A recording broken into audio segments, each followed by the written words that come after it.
არა თუ ის და სათნო ყოფა და აქ იმისთვის არ ახარო რომ შენ თავს სათნო ეყო, შენ თავს ესე იგი ეფუფუნო და შენი პირადი რელიგიური, მოდი, კაი, გასაგებია რომ აქ ესე იგი სხვა არაფრისთვის არ მოვდივართ. ამას მივხვდით.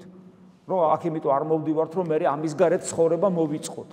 აქ მოვდივართ ღმერთთან კავშირისთვის. თუ ამას მივხვდით, ეს კარგია. მაგრამ აქაც არის ერთი ნიუანსი.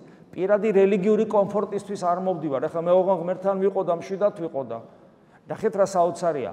სიმშვიდე, რომელიც ყველას გვინდა და გვჭირდება, არ არის გარანტია, რომ შენ ღმერთთან ხარ. შეიძლება იყოს ადამიანი მშვიდი და არ იყოს ღმერთთან.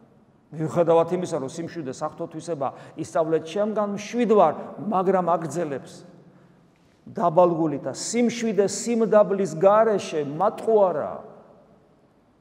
და სიმდაბლე კიდე მოყვასთან ურთიერთობის გარეშე არ ისწავლება და არც მიიღწევა და არც დასტურდება და ასე შემდეგ. ადამიანი, რომელიც საკუთარი თავისთვის ცხოვრობს, თუნდაც რელიგიური გაგებით, ის თავდაბალი არ არის. თავდაბალი არის ის, ვინც მოყვასის ტკივილს ხედავს.